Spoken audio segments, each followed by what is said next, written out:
So now we're looking at the gate latch staple. So this is a ABANA 1.5 where we have to forge a staple. We have two versions of the staples to make.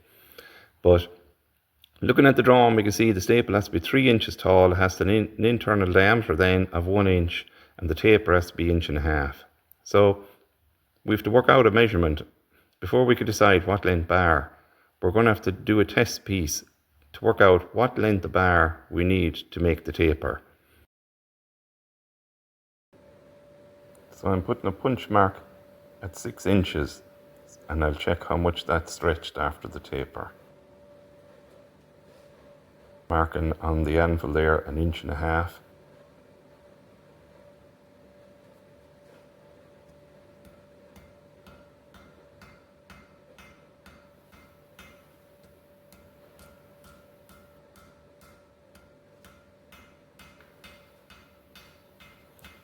And we'll see how far the bar stretches after we do the taper at exactly 1.5 inches.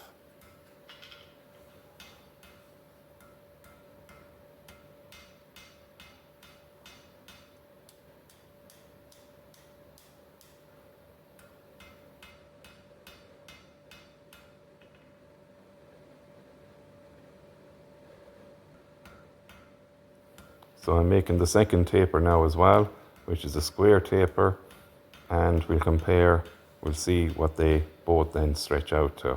So the bar has a punch mark put at the 6 inch distance originally, so we'll see then how much longer it is when the two tapers are done.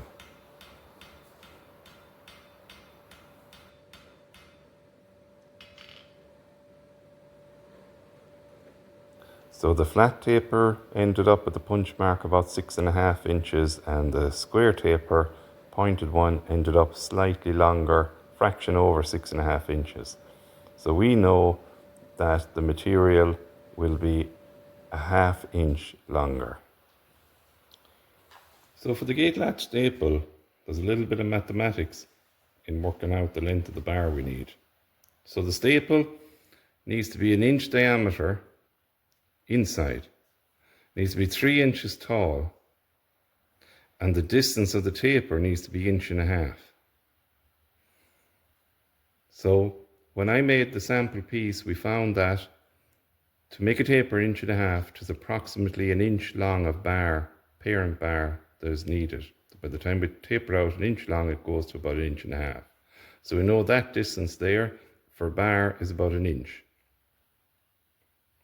So we need to work out, first of all, what x is, and then what the distance of the circle is.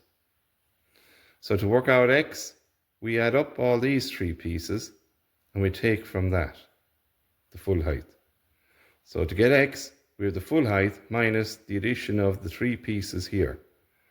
So that the top is 3/8, the next piece there is 1/2, because that's the diameter inside here.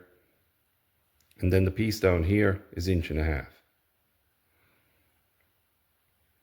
So that gets us 3 minus 2 3/8 gets us 5/8. So now we know that distance there is 5/8 of an inch to help us calculate how much bar. The circle is the next piece. So for the circle, we have to use the circumference, pi times the diameter. And pi is 22/7. D, the diameter. So when we bend a bar, the inside gets compressed and the outside half gets stretched. So the center line is the closest, almost exact, to the original length of the bar.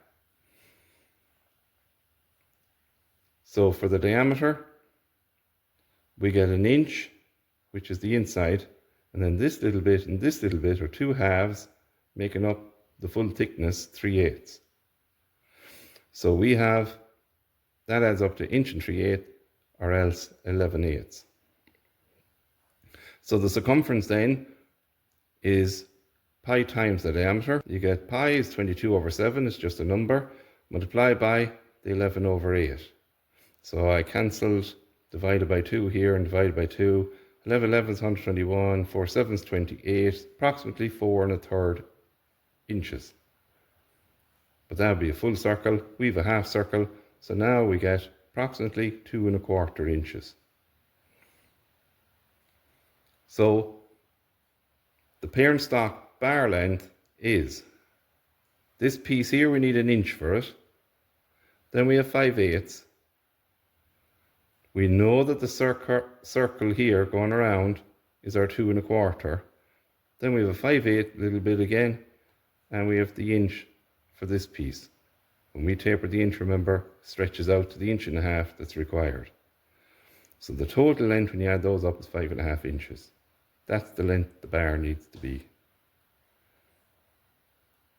So I've also worked things out in metric.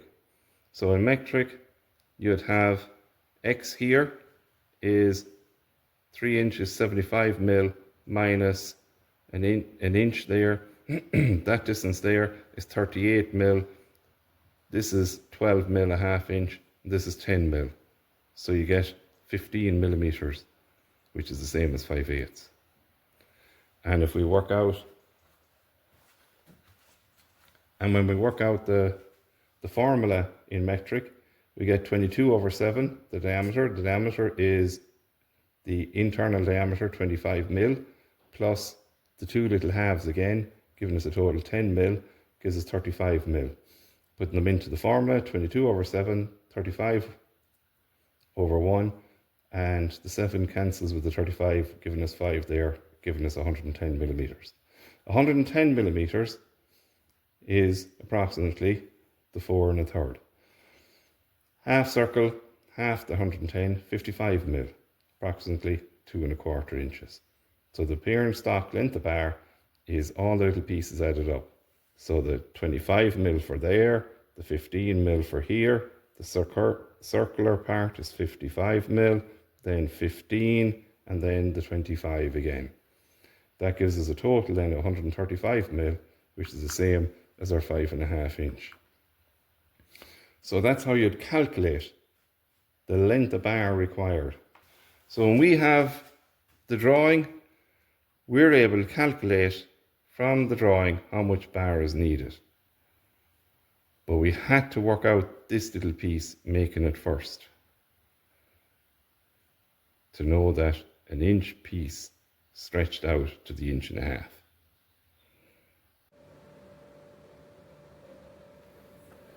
So now we have the punch marks put on the 5.5 inch bar.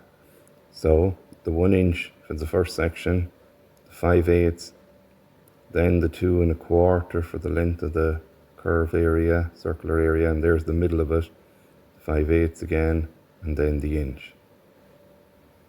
So those punch marks will make sure that we get our tapers in the correct location. Also on the anvil there, from the edge of the anvil back in, I have a black mark from a marker put at the 1.5 inch distance. So when I stretch that taper out, I have to get it to the punch mark, and I also have to match it up 1.5 inches long over the far side of the anvil there, where I have the black mark. So I keep checking as I go along that everything's square and straight and the taper's going to a point, and I'm making sure to work with my punch marks and that it matches there now 1.5 inches long. So now I'm bending it over the horn of the anvil, so I'm looking there for the center punch mark to do the bend over the horn. The tips could be quenched because they are finished and straight, so when you take it out of the fire you're heating the center section, and there I have the tips quenched there for the hammering. So doing final little flattening out there of the tips to have them exactly in line with each other. So checking then is 3 inches, and also then that the gap in the middle is 1 inch. So because I worked out the measurements, stuck to the plan, I got it to work out correct.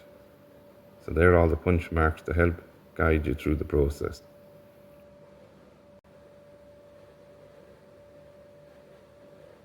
Here's the second one where I just did 3 punch marks, 1 inch in at the end and the very middle of the bar. So I just show this doing the pointed taper.